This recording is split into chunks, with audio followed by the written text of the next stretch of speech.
morning, student. I am M. Venkataya, assistant professor in the Department of Mechanical Engineering. Now I am going to teach the subject is the fluid mechanics and hydraulic missions. So this is the second unit. How discussed about here the fluid kinematics. That is already over the introduction part and flow types and equation of continuity for one-dimensional flow. So now I am going to explain about the rotational, irrotational flows. Then after completion of that one, the one-dimensional flow, two-dimensional flow, three-dimensional flow, and rotational flow, irrotational flow. Okay. So here, first of all, I want to discuss about the 1, 2, and 3-dimensional flows. So first of all, I want to discuss about the one-dimensional flow. It is the type of flow is which the following its flow of parameters such as velocity is a function of time and one space coordinate only. So we can rightly mathematically here u equal to function of x, comma v equal to 0 and w equal to 0. So what is meant by these things? So first of all, here the u equal to function of x, that is the function of x in the with respect to time. That's why here u equal to f of x, comma then the velocity v equal to 0 and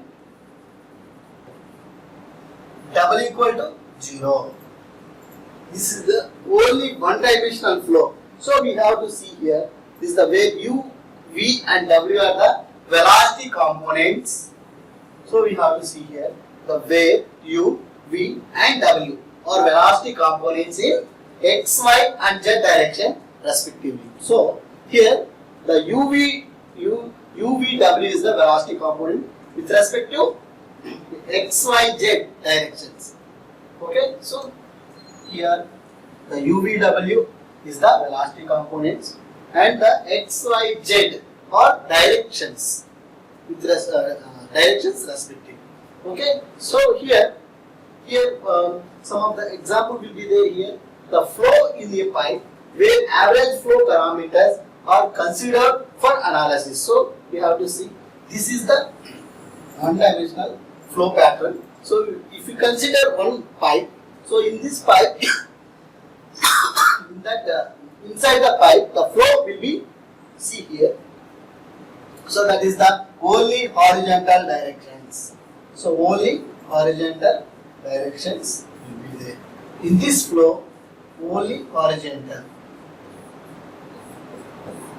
So it is the flow. This flow is called one-dimensional flow. So the one-dimensional flow, why we are saying here the one-dimensional flow is the functions. The function of u, v, w is the velocity flows. So one-dimensional flow means the direction only one direction, that is in x, that is only horizontal directions. Horizontal directions. So it is called one-dimensional flow.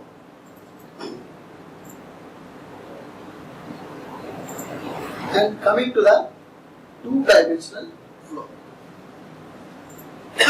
Here, the two-dimensional flow, the flow in which the velocity as a function of time and two rectangular space coordinate is called two-dimensional flow. So here, in the previous one-dimensional flow is nothing but the only one direction. Here, there from I have taken already in the direction of only horizontal. But here the two-dimensional flow, the flow in which the velocity is a function. So the velocity is a function. Here the velocity is a function of time and two rectangular space coordinates is called two-dimensional. So we have to see here, this is the one coordinator, this is only for rectangle, this is only for rectangle, this flow is called one-dimensional, and this extension of the flow, that is V flow, that is the only here another rectangle will be there, this is the first rectangle and this one is the second rectangle. Here also the flow is horizontal flow will be there. Here we are considering two rectangles. Okay, here considering the two rectangular space coordinates. Here two rectangle space coordinates is called two-dimensional flow. So u is the function of, that implies u is the function of f1 of x comma y, and the v is the function of f2 x comma y. And here w equal to 0. Okay, here we are considering the only two rectangular space coordinates. Okay, so here the flow in which the velocity is a function of time and two rectangular space coordinates is called two-dimensional flow. So, for example, the flow between parallel plates of infinite elements and the flow in the main stream of a wide river. These are some of the examples of two-dimensional flow.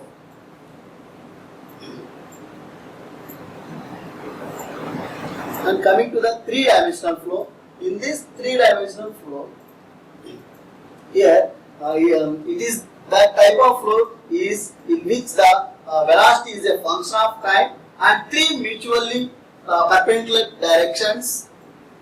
Here the three mutually perpendicular directions. So in the first one-dimensional flow, only horizontal flow will be there.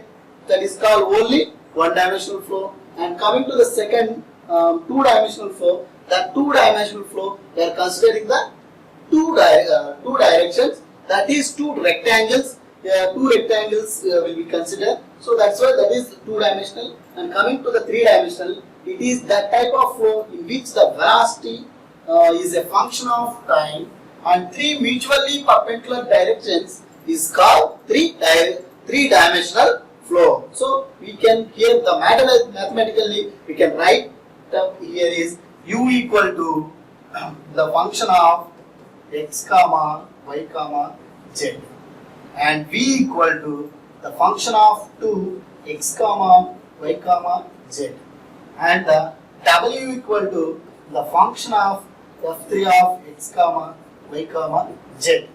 These 3 points, these 3 conditions mutually perpendicular of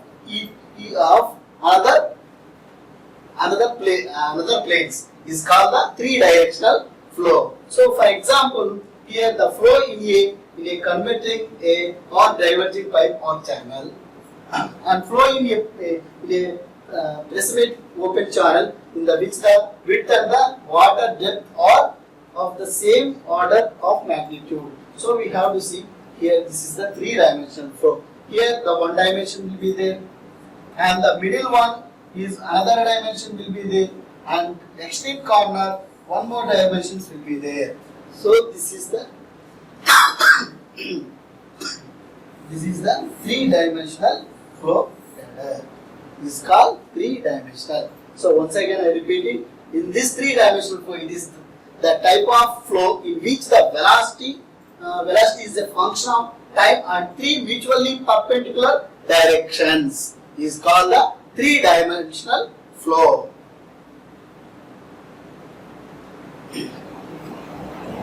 And coming to the rotational and irrotational flows. So here, first of all, rotational flow. A flow is said to be a rotational if the fluid particles, while moving in the direction of flow, rotate about their mass centers. Okay, rotates about their mass centers. Flow near the solid point means rotational. So here the main thing is the flow is said to be rotational if the fluid particles, while moving in the direction of flow, rotate about their mass centers. So we know that the mass center and the mass center in the sense of the center of mass or center of gravity at that particular, we are considering the gravitational force. Then we can say that the center of gravity, we considering the center in the mass, that is the mass gravity. Okay, so here the direction and the particles while moving in the direction of flow rotating about the mass center is called the rotational flow. So, for example, here the motion of liquid in a rotating tank. So that is the main example for this rotational flow. So motion of the liquid in a rotating tank. So is called, that is rotational flow. And coming to the irrotational flow, that irrotational flow is, a flow is said to be irrotational if the fluid particles while moving in the direction of flow do not rotate about their mass centers. Flow outside the boundary layer is generally considered irrotational. For example, a flow above a drying hole of a stationary tank or a wash basin. So we have to consider here the irrotational flow. A flow is said to be irrotational if the fluid particles while moving in the direction of flow do not rotate about their mass center is called irrotational flow. Okay, that is the difference between rotational and the irrotational. So if you consider a rotational flow, a flow is said to be rotational if the fluid particles while moving in the direction of flow rotate about their mass centers. But here, coming to the irrotational flow, do not rotate about their mass centers. That is the difference between rotational flow as well as the non-rotational, irrotational flow. Okay.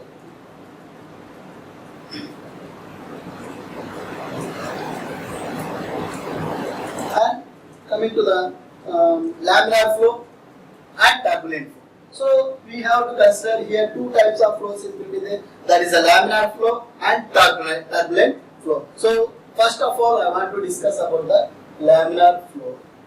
So that is a laminar flow is one in which path taken by the individual particles do not cross one another and move along well-defined paths. In this type of flow is called laminar flow. So the laminar flow is nothing but the direction of the flow is only horizontal direction, or the surface to parallel to the direction is called the laminar flow. So in this direction, this is only horizontal directions will be there here. And the surface direction in the horizontal and the parallel to the surface.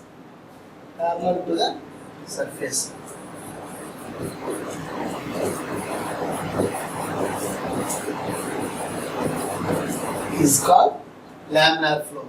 So example, a flow through a capillary tube.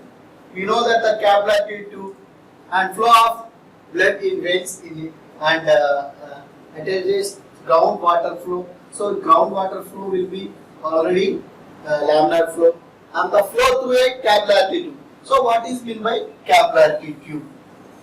So we are already discussing in the first unit also the capillarity. So what is meant by capillarity? So the capillarity, the main the thing of the capillarity is the rise of water, rise or fall down of the water. We can say that the capillarity rise or capillary depression.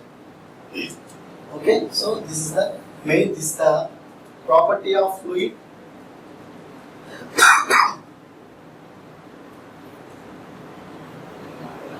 And laminar flow already completed, and coming to the turbulent flow. A turbulent flow is that flow in which the fluid particles moves in a zigzag way.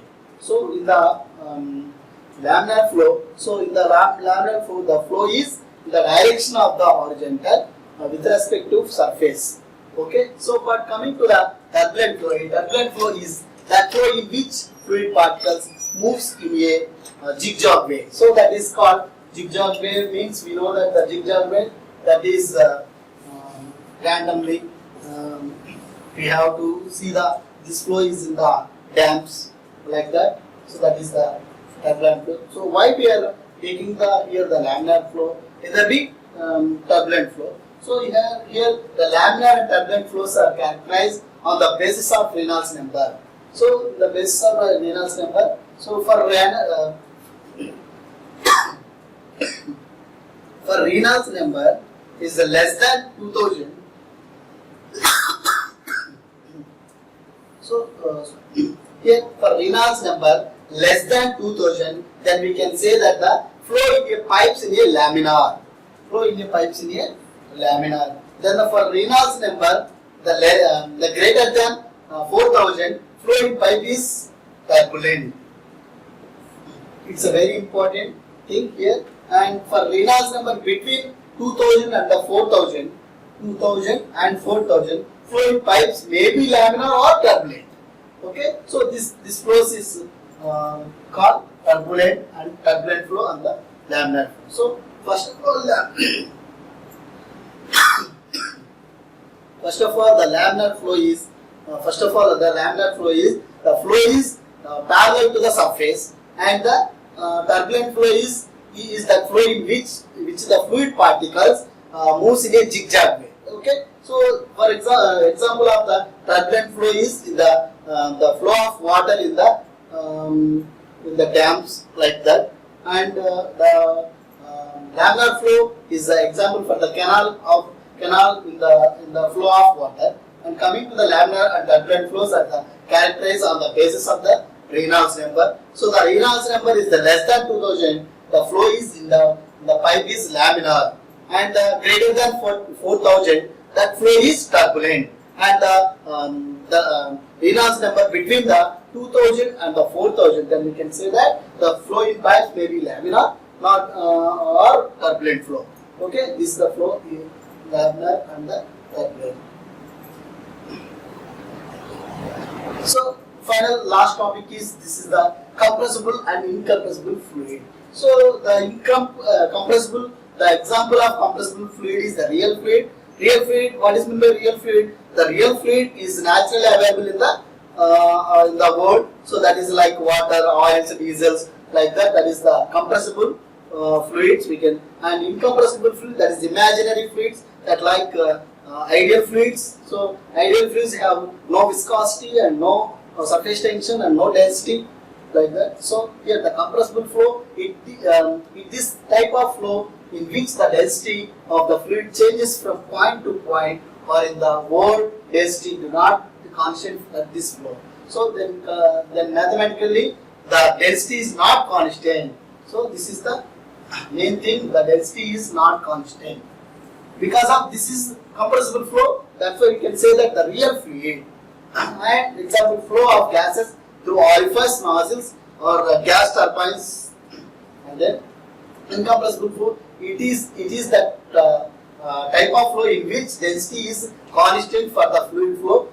Liquids are generally considered flowing incompressibility. So mathematically the density is constant.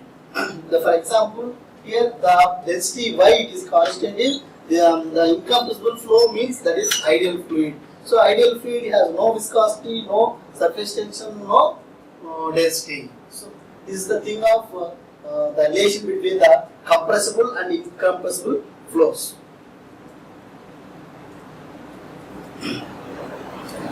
And here the first thing is, here what I have discussed is, here is, so what is defined?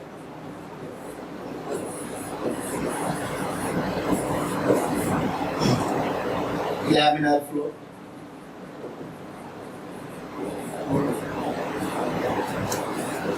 and turbulent flow.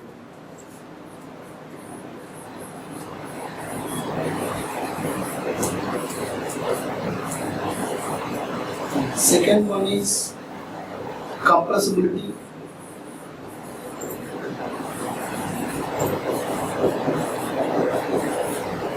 and incompressibility.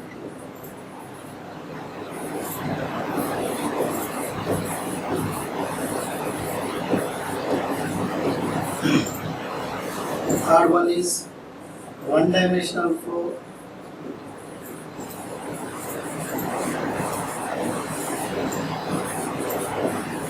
two-dimensional flow,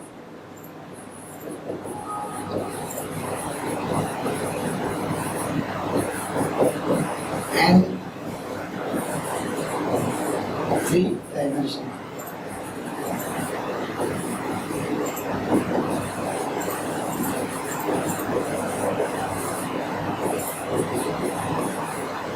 Today's class I have discussed what is meant by laminar flow and turbulent flow, then compressibility and incompressibility fluids, and one-dimensional flow, two-dimensional flow, three-dimensional flow I have discussed.